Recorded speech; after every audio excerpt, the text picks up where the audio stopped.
Hey guys, and welcome back for another HellfireComms Patreon Quick Look. Sorry these have been coming out slower than I'd like, but I have been ill lately and just behind in terms of schedule in general, so I do apologise. This was commissioned by Deimos, and it's Digimon Story Cyber Sleuth Hacker's Memory for the PlayStation 4. This is a story that runs, I believe, concurrently with the original one, Volk? Yep, that's right. This happens at the exact same time as the events of the original game are going on. You're just playing as a different character, from a different perspective, but all the events are happening pretty much at the same time as they were in the first game. Do I have save data? Let's have a look. It's checking. I do have the game, as you can see there, but I didn't get very far into it so far. Wow, you really didn't. Goddamn. Well, I have my reasons for that. Number one being the Japanese voices with English subs means I can't zone out and just listen to the audio. That's fair enough. The idea is behind this one is if you do actually have save data to import, I believe it's also relative to how far in the game you've progressed as well, but you do get a whole bunch of bonus items if you do. You also, on top of that, import your Digimon decks, for lack of a better descriptive term.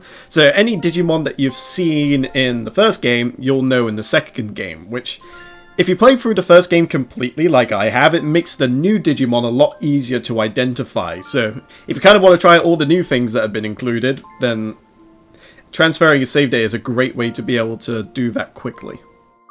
This is a very recent game, came out this year, 2018 at the time of recording, so I think Deimos is trying to push me out of my comfort zone and into the modern day, and I refuse. I will play Sonic until the end of time. Unfortunately, there isn't enough Sonic to go around, so eventually you have to break the mold. I guess so, yeah. What is the current Digimon series, like anime? Do you know, Volk? Well, there is Digimon Tri, which takes place a few years after the first Digimon series, and carries on with those characters, albeit older. So that would be the most recent, but as far as actual other little series go, none spring to mind immediately. Then again, I kind of lost track after Tamers. Yeah. So I will say that Tri is probably the most recent, even though it's kind of taking place sometime after the events of the original series. I thought it was taking place after 02. Well, I suppose 02 as well, since they're both kind of in the same thing. Okay. But the idea is it has Ty, it has Matt, it has Joe, etc. Yeah, I get you. Oh, we're on Facebook, Volk. No, it can't be Facebook. There's not enough one like, one save, or whatever. This is how the original game started as well. I have little memories of the first Cyber Sleuth game. I did enjoy it. Again, I stopped playing because I had a swarm of other games to play through, and RPGs at that. I got like 3 RPGs at the same time, which is not a good thing. Don't do that. Focus on one RPG at a time.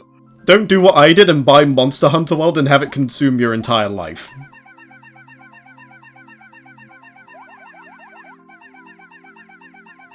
I believe you said, Vulcan, we're going to have a lot of story for this here quick look.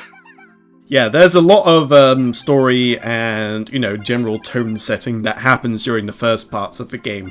It opens up fully around about Chapter 3, and that's kind of when you get, like, your little side missions, and you get more free reign over, like, the amount of Digimon you have, and, what Digimon you can acquire to begin with. Yeah. But this is a good way just to set the tone, so in this quick look you kind of get an idea of what the story's about, and sort of what your place is in it all. From a general perspective. Obviously, it plays into it a little bit more deeper later on, but for the time being, this gives you a good idea of what to expect. Hacking bans so far. It's going to be a reactionary commentary for a while, guys. That's what happens with cutscenes you haven't seen before. I'm going to say, I do like these little avatars here, but I think the favourite was the Jive Venonat that we saw, like, right near the beginning as we were sort of going down the thing. Rockstar Venonat, that was great. Oh, it's my Dragon Sona. I am Dragon Book. Bit of a weird name, to be honest. Yeah.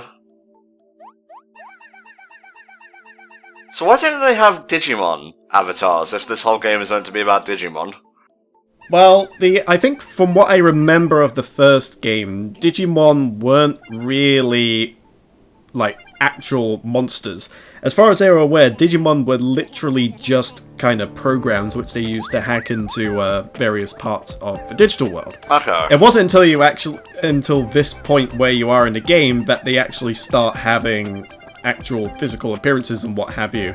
Because Digimon, as far as the monsters are concerned, are still fairly new to quite a few people, so it's not something that's been around for like ages and ages, and everybody understands what Digimon are at this point and how they're used, etc.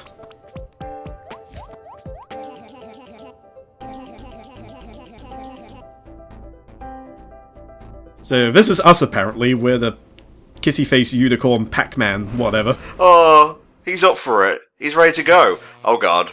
Interference. Although, if you look at it another way, it kind of just looks like a yellow fish.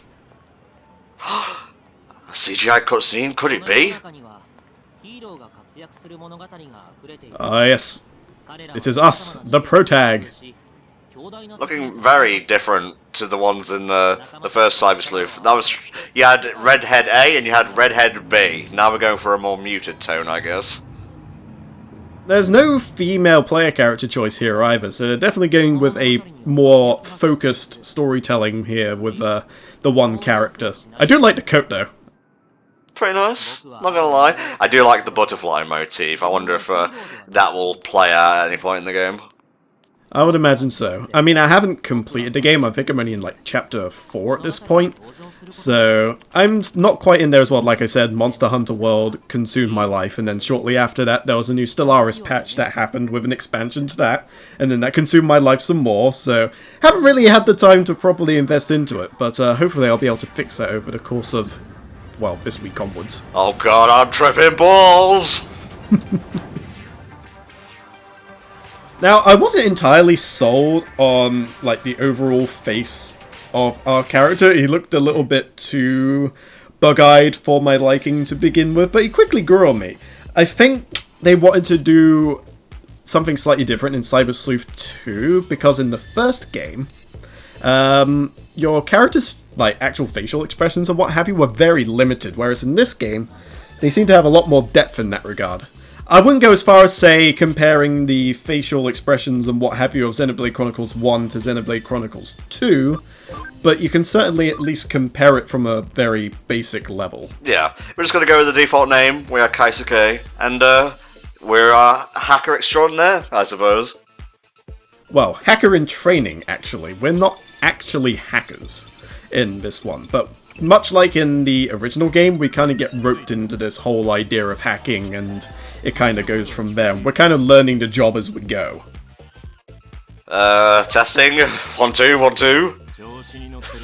Oh, come on, Mr. Trustworthy Voice. Have a sense of humour.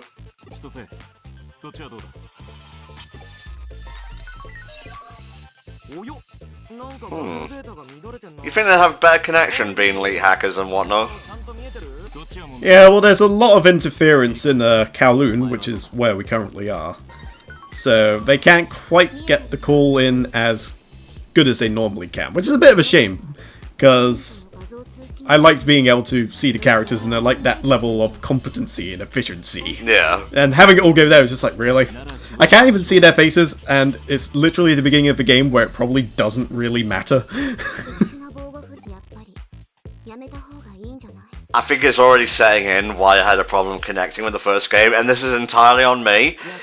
When it's a Japanese-only dub and it just has subtitles, it's not like an anime where I'm passively sitting there anyway, because I'll be playing a game like this for longer periods of time than I've ever actually be watching an anime, so I just start to zone out and skip through text faster than I probably should. Yeah, I can understand that. I mean, as you say, with anime, even if you're binging on it, you're probably only spending like 2-3 hours at any one time. You're not in a sort of position where you're kind of playing a game for potentially like longer periods of time, like 6-7 hours up to. Probably even more if you're absolutely crazy, like I am on occasion. Yeah. But yeah, I can definitely see where you're coming from, but then again, I'm a little bit more accustomed to RPGs, so the whole idea of reading oodles and poodles of text without the assistance of voice acting or the like I'm a little bit more in tune with that, so I don't get the whole thing where I kind of get dragged out eventually. I want to get at least one battle in here before the RPG-ness drains me, so let's get it cracking. Okie dokie. Gather information on Shiga from the hackers in Kowloon. Chitose. Is that like a call sign or something? Oh no, it's a name. Yes, dude on the left's name. And he's kind of your tech expert. He provides you with all the cool stuff that you'll use across the course of the game.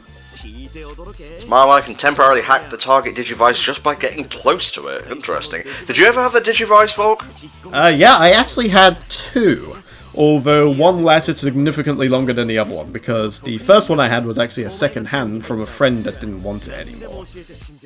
And then the second one I got, which was from Series 2, I actually bought that one new, with some amassed pocket money. Well, I borrowed a Digivice from my friend, but I never had one myself. I did have the Pokédex, though, the original one.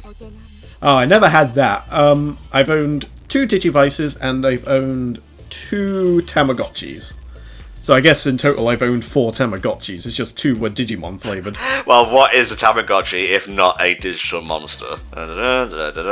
Okay, so we got to install malware on the suspicious person. What a banal job for your first time hacking, but whatever, you just gotta... baby steps.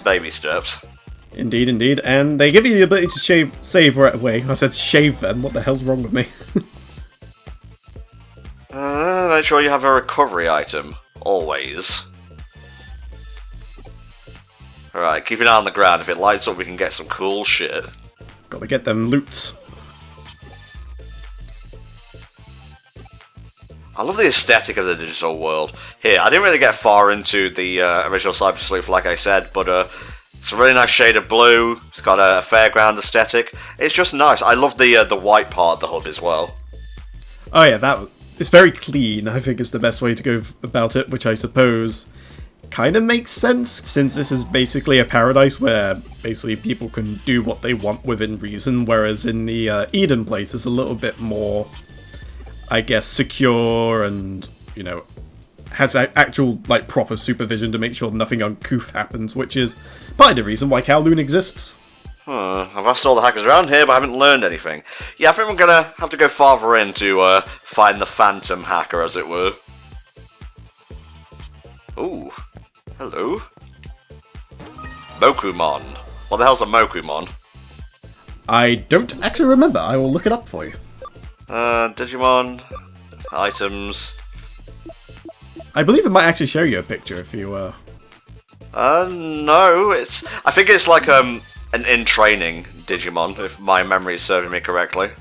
It looks kind of like a cloud with a candle on top of it. Aww. Something about it, you should ask the Eagle Eye hacker over there, although it might not be easy to get information out of him. Well, I'll just have to cyber punch him in the face. Yeah, it's actually a baby Digimon, which eventually digivolves into a larger candle and can digivolve into some crazy mammoth dude, some form of Greymon looking dude, a Meramon, which is essentially a dude on fire, a Wizardmon, and then it also can go into Devilmon and Bakemon or Bakemon, the one that evolves into Piedmon at the very end. Oh, Jesus. I love the Dark Masters. That was one of my favourite arcs of the original Digimon. It was pretty hype, I'm not gonna lie. Although, to be honest, I only really remember, like, the whole Devimon turning into Myotismon thing. Like, I never really remember much else apart from that. Obviously, I remember Etamon, because it's fucking Etamon, come on. Yeah. Apart from that, my memory's a little bit fuzzy on the rest of the details. Like, I know these Digimons appeared, but I don't have a full, like, knowledge of the context or anything like that. Which is slightly irritating, but, you do what you can. Asked everyone around here. This squatting guy seems to be legit. It's like, do you mind? I'm trying to take a dump. Hey, he was near the thing. Where is he? Well, there is some loot on the, there he is. Excuse me. I'm getting the loot first, if you don't mind. Yes. Loot above all else. Even plot. especially plot. Install malware? Yes. Well, I'm sorry, you left me no choice there, Mr. Man. Hacking, engage. I do love his Digivice though, like the whole VR goggles set. He just puts it on and is just like, yeah, bitch. Well, VR headsets are becoming very prevalent in the past few years, so it makes sense to like have it as the main piece of equipment for your character. Apart from looking really goddamn cool as well, I mean, it's more prominent than a watch or anything like that. And it just looks the part. It's very slick and high-tech, and you just can't help but admire it. Yeah, I found an accomplice of the dude, I believe, so I'm gonna follow him. That's not illegal when it's in cyberspace. Oh my god, they're gonna cover me up with character panels. There's like the horrified look in his face. Like, no, wait. No, Erica, don't! No, Erica, don't. No! It's okay, I'm still here in the background, it's fine. He's just thinking to himself, I knew we should have invested in fiber optic broadband. Tracks location, do a trace of the transmission log and find the device info. Bada bing, bada boom. He's way deep inside. I think we're going to be getting our starter Pokemon soon, Volk. Well, Digimon, but close enough. Shit, I said Pokemon, didn't I? You committed the #1 offense when it comes to anything Digimon related. Oh man, it was an offense to admit to liking Digimon back in the day in my junior school, because it was all about Pokemon back in the day.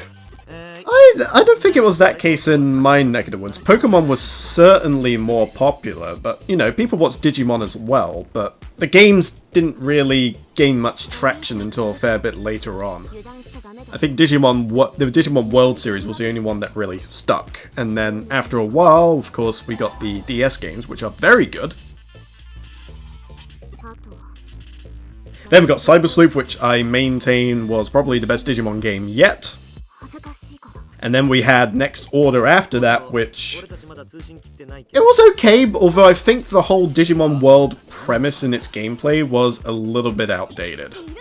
Like, it just felt like the game came from an era that basically had those mechanics out of, I guess, necessity, rather than being innovative. Like,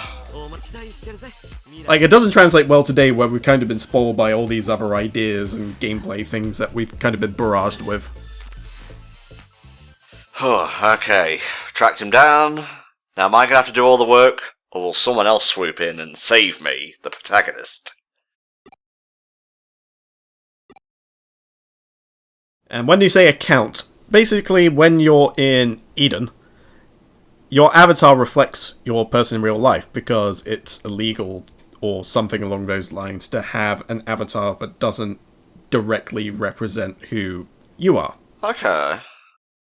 And if you lose your account, then basically you lose your ability to legally enter the digital world. So the hackers in this side of the story, at the very least, are kind of stealing people's accounts and holding them for ransom, more or less. And unfortunately, we fell victim to such a thing. So we joined a would-be group of good hackers, quote-unquote, and unlike regular hackers that are very uncouth and all in general rapscallions, these ones tend to go about trying to help out people, which is pretty nice. It's an admirable goal, even if the methods used to do so aren't exactly kosher. Yeah, it's nice that Kingdom Hearts 3 ended with the organisation wanting to put their powers of darkness for good in the online world. That's a joke because he's wearing a hooded cloak. Please laugh. Yes, I know. I did think that too as well when I got through this part of the game as well. You're not the character from the first game, is it the protagonist? No. You do actually run past the protagonist at one point, but you only ever see his legs. It's like one of those things that kind of sets the idea of this is all taking place at the same time that the first game is happening. So all these events are kind of crossing over in ways. Which is kind of neat, although I wish they kind of took it a step further and then updated the first game to include moments with, like, the other main character and what have you. I think that would have been a nice way to tie it all together. But, you know, they did it at least the one way that matters more, I think, so... Oh, I'm not sure how I feel about a silent protagonist in this day and age, I'm gonna be honest with you. It's not too bad. I mean, they had it with Persona 5 as well, and it worked. It worked. So, that's all I can really say. I was going to try and add an adjective or whatever to the end of it, so it was just like, you know what, there's really no point, it just works. Persona 5, the Crimson King of Persona games, it just works. Mm-hmm. Fantastic game. I absolutely love Persona 5.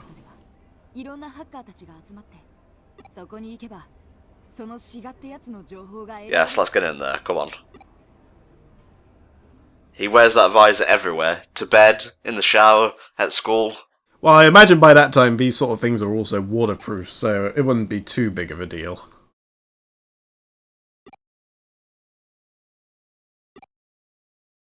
Alright, we're leaving you out of this. Who? Yes, you. You mean me? No, you. You just had to make that joke, didn't you? Who's on first? It's you, of course. Ooh, okay. Is this like a flashback sort of thing? There is a kangaroo with boxing gloves over there. That's not a kangaroo, that's a bear. I can't see it from this angle. He's from one of the later anime series, I believe. Yeah, that is Gaomon. I should probably save while I have a chance. One thing I should probably point out is that Yu is definitely a dude. Okay. I was thinking otherwise, but thank you for correcting me. That's alright, it took me a long time before somebody corrected me on that one, so that's perfectly fine. I just want to point out, we have not been playing for 2 hours. Yeah, how do you think I feel when I made my first save after transferring it? It's just like, oh yeah, I think I'll just save, and it's just like 121 hours, I'm just like... Wait a minute. That can't be right. Huh. Lots of people in hats around here, and I'm not sure I like Digimon being caged up, especially my bro Tentamon on the right over there. Ah yes, he is in fact one of your potential candidates for a starter. Ooh. The 3 Digimon in the cage to the right are what your starters are. So you've got the rock dude, who I can't quite remember the name of. Rockomon. No, it's the one I actually picked as my starter in the end, so I should probably know it. It'll come back to me eventually, but then you got Betamon and also Tentamon. In the first Cyber Sleuth game, they kind of did something similar, where you had kind of like 2 maybe lesser-known Digimon, and then also you've got one that appeared in the show and was part of one of the main characters. So in the first game, it was Palmon, I believe? Terriermon. It was my star, I believe. Yeah, but you did also have Palmon as a choice as well, so they actually went double on that one. You had Terriermon, you had Palmon, and then you had the Gear one, whose name I also can't remember. It's like those lesser known Digimon that I usually get stuck with, that kind of look a bit plain, is kind of forgettable. Kling Klangmon, my favourite. I did actually use that in one of my Pokemon playthroughs, and he actually performed pretty nicely. I mean, the double hitting gear move was very, very good for just taking care of anything in my way. Did we come here with any money? I don't know, it kind of looks like we're still wearing pyjamas, honestly. That's our school uniform. I was gonna say. It does very much have the colours of your nan's bathroom.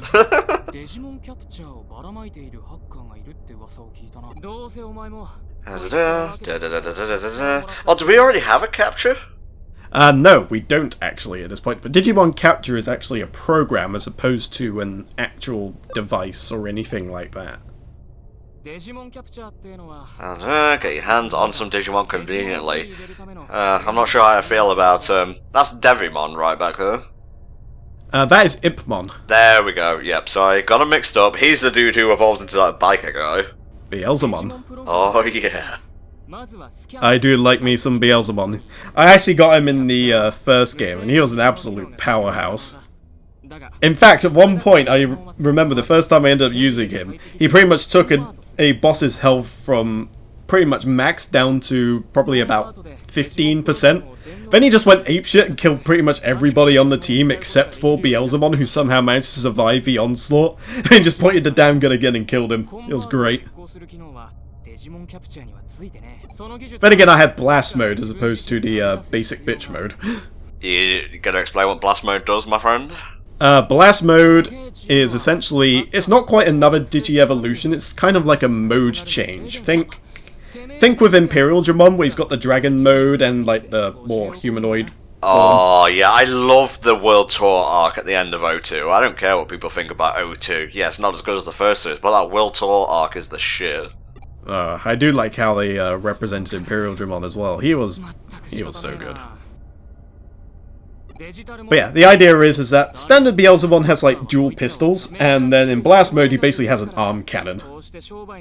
But of course there are loads of other Digimon that also have blast modes, like Shine Greymon has a blast mode. Yeah. Basically, was it Season 3 or Season 4? One of those two is when the blast mode started to become more commonplace. That might be Season 4 then, because I don't recall that in Tamers. I know Beelzemon did have like the whole thing where he gets given like a toy from some kid and then he uses that to turn it into the giant cannon. So I guess they were kind of teasing blast mode from that point on, but they didn't make it a proper thing until in a later series, either 4 or 5. Aww. Not sure I like my bro Tentamon being called Scrap. Yeah, that's not how you treat an icon. It's like having Pikachu in a cage, like all dirty, skin and bones. Oh, that's just last year's mascot.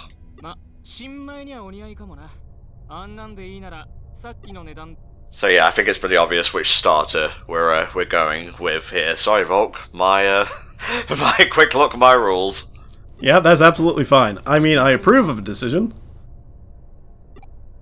That's the one. I mean, Tentamon is just iconic, as we've already mentioned. Betamon evolves into Seadramon eventually, which is all kinds of good. Mm-hmm. I can't remember the thing's name, for God's sake, it's gonna bother me all day now. The thing is, though, when he digivolves, he doesn't even, like, change physical appearance, he just changes colour. Like, you've got the ice version, and then you got, like, and then you got the metal version, and it's just like, really? Couldn't have done slightly more than that? Stop this kind of business, you rapscallion! Digimon should be free!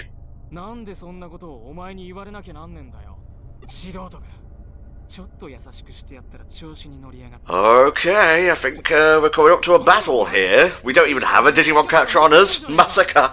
Bakana! Nani?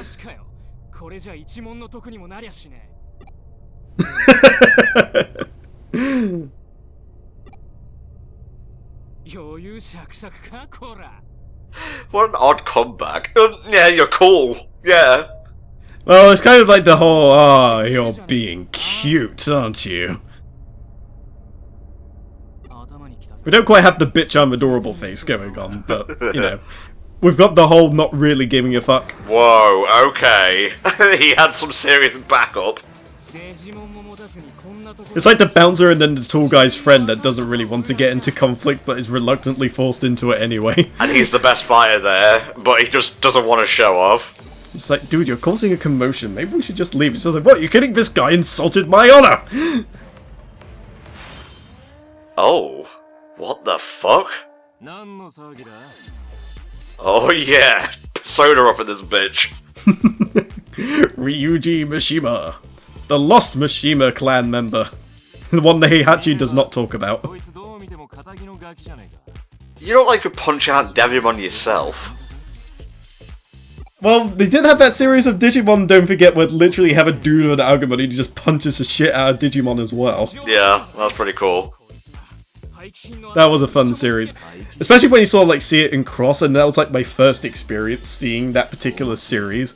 Like, you had like the whole thing where people summon their Digimon normally, and then you have a dude who fuses with their Digimon, then you have a dude that becomes the Digimon, and then you got this dude who just saunters up with an Agumon, and just like, Agumon goes in and he just runs up to some like ultimate or mega level Digimon and just punches the shit out of him. It was great. I was like, I need to see what this show actually is.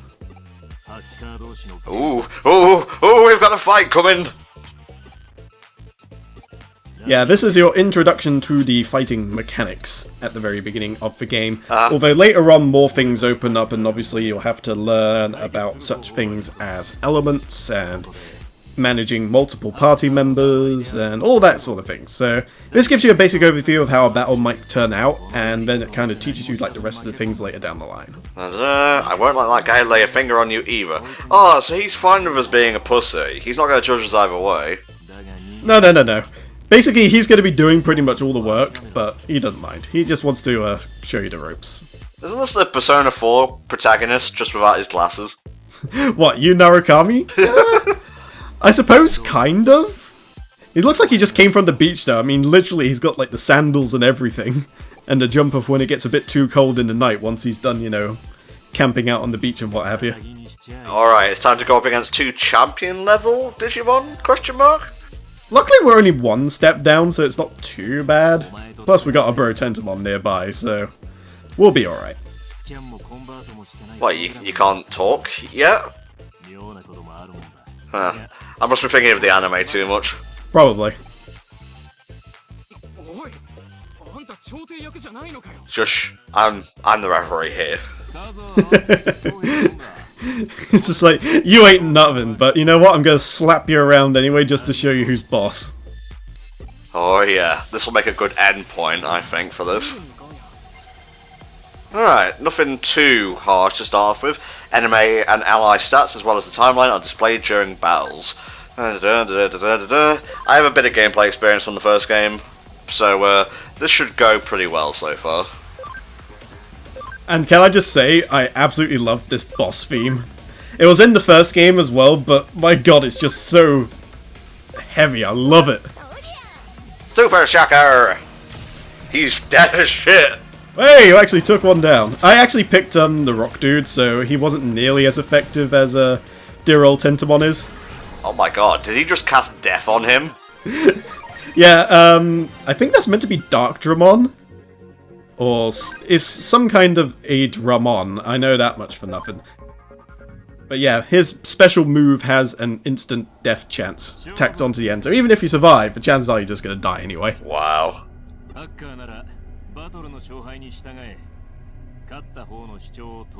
sure I agree to those terms, but I'm not a hacker, so what do I know? And the protagonist just like, I'm just happy to be here.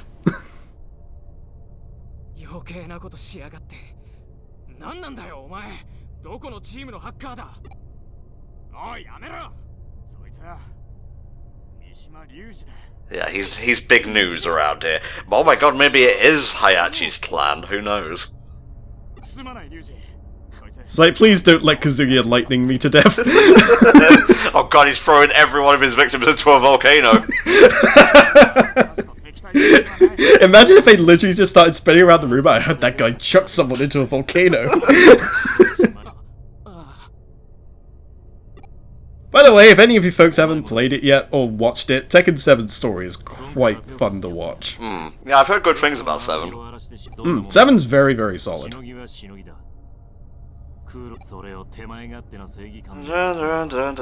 Yeah, you gotta have conviction when you're throwing around your big justice dick willy-nilly. We all know it's only average at best, but you gotta keep it in your pants, yo. Not everyone wants to see it.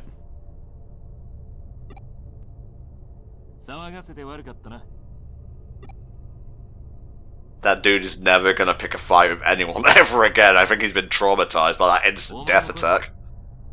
Actually, meet up with these two people again, like, very, very soon. I'm not sure if they become, like, regulars, because as I say, I've only played up to, like, Chapter 4. But you do interact with them again during the course of the game. And I imagine they'd, like, have their own little side story. So maybe there's a path of redemption thing going on, maybe you get a deeper understanding as to how things work down here in the deep net, but who knows? Hopefully I'll get to that point sooner rather than later. He's our ally now, Volk. Tentamon is now the Bromon.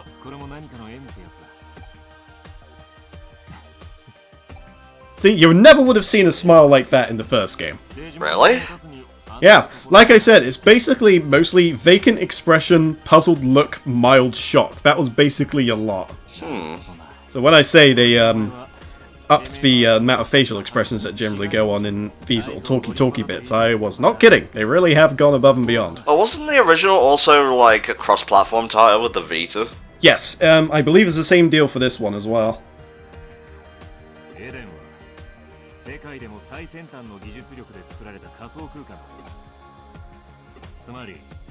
A hacking prodigy. Of course he is.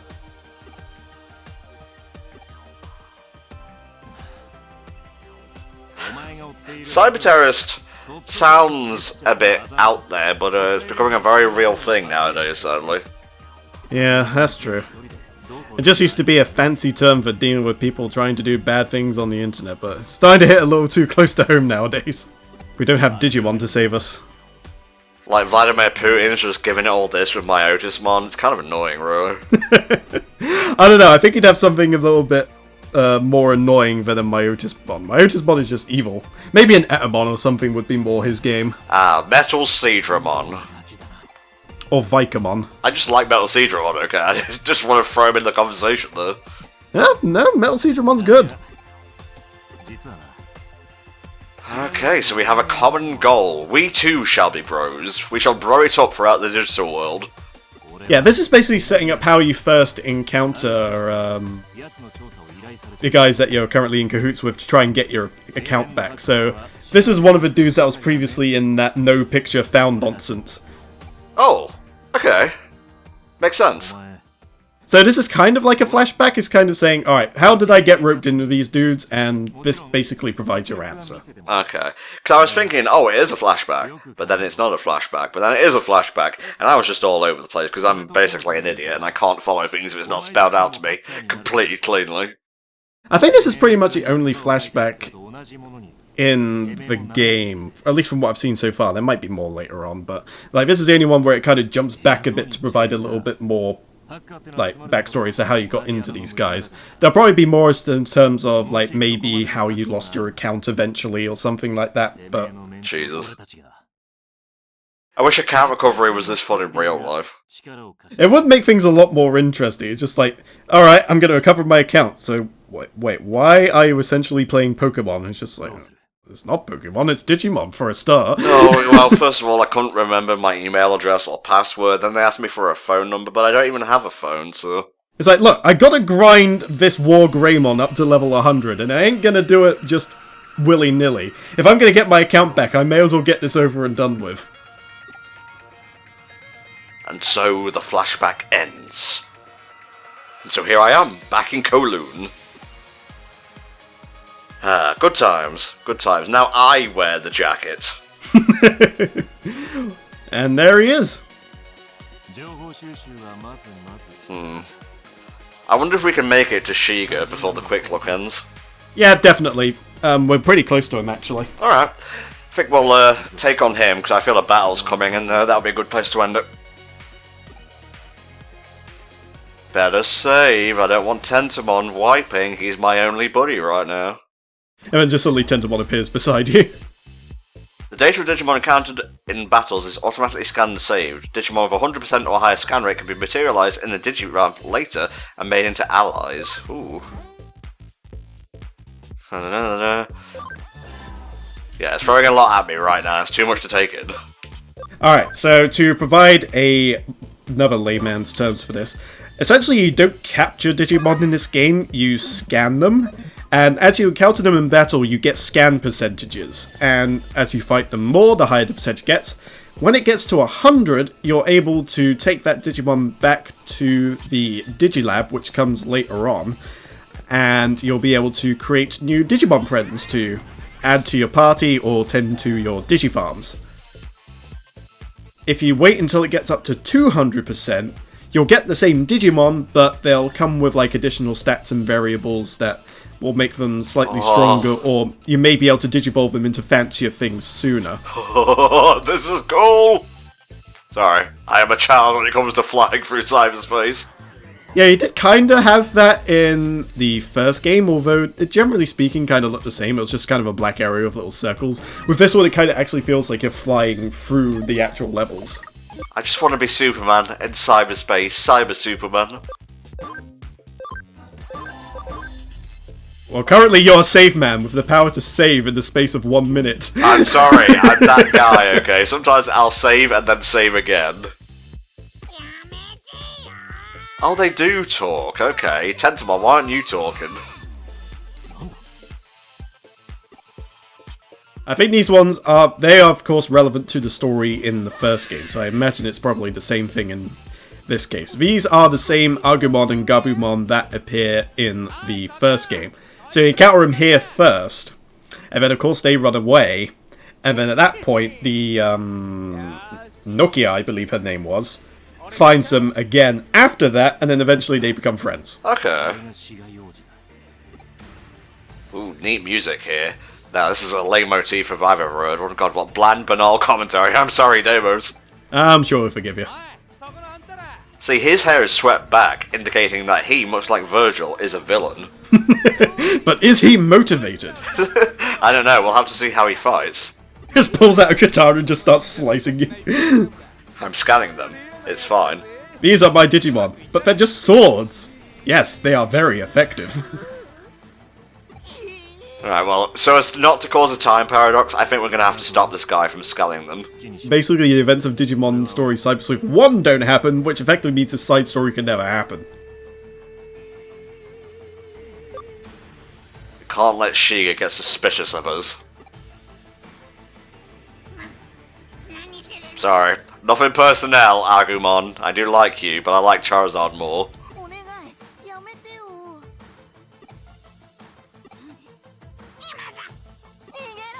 And there you go. They live to fight another day. I'm sorry, they just slipped through me, like gas in the air, as it were. I just looked and noticed my shoe was untied, and then before you know it, they were just gone. But you have an always shoe tied program on you, don't you?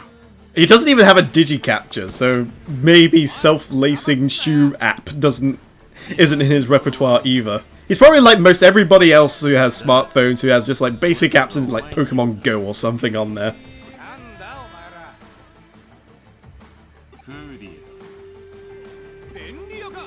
Oh jeez. Yep, you've been swinging your cyber dick around, mate, and now it's time for the repercussions.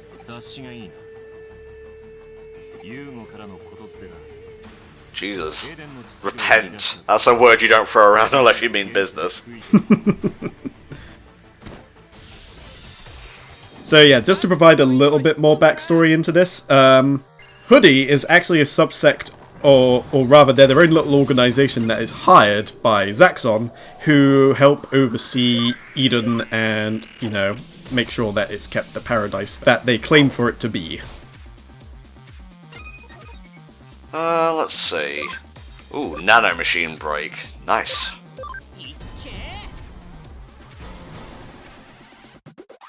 I have no idea what happened there, but it looked cool. I always say that like the gameplay for Digimon is very, very much similar to how the Shin Megami Tensei games work.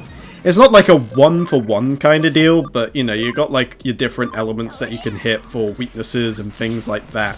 Except instead of being able to gain extra turns and what have you, like you can in most SMT games, instead you help build up the combo meter, which you can then use to make combination attacks, which will be immensely more powerful and more effective. Jeez, he was a bit of a puss in the end, I'm not gonna lie. They were hyping him up pretty fiercely, and then he just turned out to be basically a low-level dude by the end of it all. Jeez, he's just a script kiddie. This is just a waste of my time. This is just some dudes who like edited a GeoCities account at one point, and it was just like, yes, I can hack everything! Like, everything went wrong when he got banned off Habbo Hotel, and just went on a hacking spree. What's gonna happen next is like the main, like, villain dude, like, gonna be motivated purely by the fact that he lost, like, his Neopet because he couldn't log on for 2 days.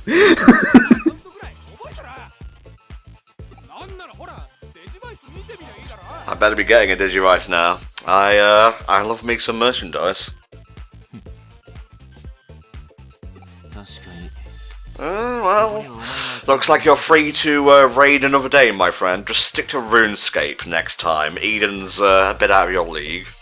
RuneScape? That's far too mainstream. If anything, we should banish him to Adventure Quest. Roblox. No, I think even that's starting to become more mainstream now. Ah, Club Penguin it is. That's shut down. We're basically banishing him for exile. It's amazing just like how much like website-wise we remember. Kind of sad, really, because it just makes you think those were so many years ago. Oh. Like, I think the last time I played Adventure Quest, I was in year 9 in secondary school, which was maybe 12, 13 years ago? This is the first boss of the first game. Yep, this is the Data Eater, and they were an integral part of the story in the first game. However, I cannot say for certain if they're going to play as prominent a role in the second game, considering we're seeing things from a different perspective, but I'm imagining things will converge, and we'll probably see more of these Data Eaters eventually. Oh my god. I kind of want to leave him to his fate, honestly. I've seen enough hentai to know where this is going. Yeah, we better just leave him, honestly. But we have to help, but I don't want to. No, we don't! We can just run away! Yeah, it's not real. We're virtual copies right now. Oh yes, but if you remember in the first game when the Data Eater got the main character, essentially we were put into digital purgatory where we were neither alive nor dead. Don't think I made it that far. Well, you must have done. If you've seen the Data Eater, you must have seen that whole thing happen. I guess I just forgot. Shiga's dead now, so who gives a fuck?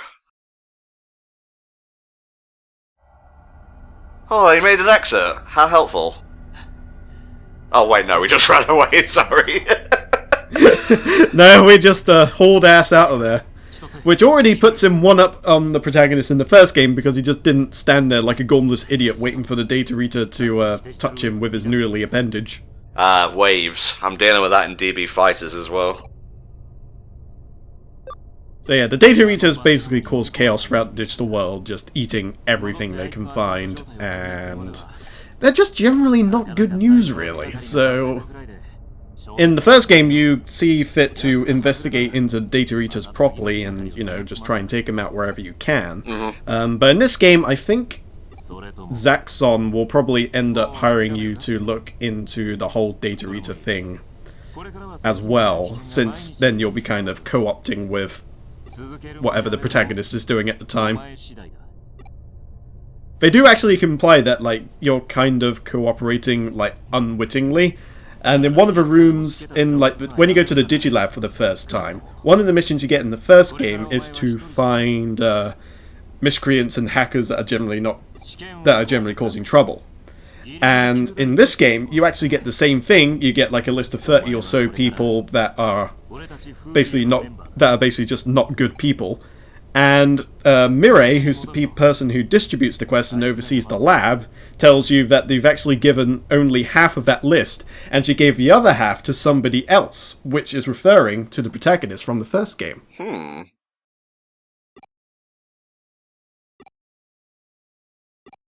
Okay, it took a while to log out though. Yes, but remember in the first game it just errored out completely, and that's when you got pretty much corrupted and became like the digital ghost that you are for pretty much the entirety of the game. That's pretty boss.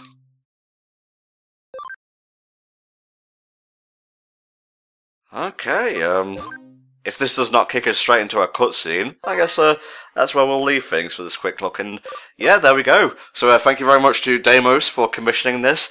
It's not really the type of RPG I can see myself going back to, but I will say I think it has a stronger opening than the first Cyber Sleuth, and I do like the protag here with his sick VR goggle digivice or whatever. So who knows? Maybe Volk and I will stream it sometime, or knowing Volk, he'll probably stream it if he hasn't already. Well, like I said, I've only played like the first 4 hours. I mean, if you wanted to join me up on that one, I don't mind pretty much starting over, to be honest. Or we could just carry on from this file, I suppose. We can as well, yeah. Yep. So, yeah, if you guys want your own quick look, check the prices on our Patreon. Every penny helps me pay co-comms, helps buy games for us to cover for you in terms of Let's Plays and so on. And, yeah, make sure to vote in the Patreon poll that's going on right now. It's what movie you want to see for the 10th HFC anniversary, which is March 26th. The movies are Summer Wars, The Iron Giant, and Volk's pick, Equilibrium. Good movie, that. I would highly recommend it, for obvious reasons. Coloring people's opinions. But yeah, that poll ends on March 15th, just so we've got enough time to get the MovieCom done and whatnot. And yeah, we'll see you guys next time for another HFC Patreon Quick Look. Bye-bye.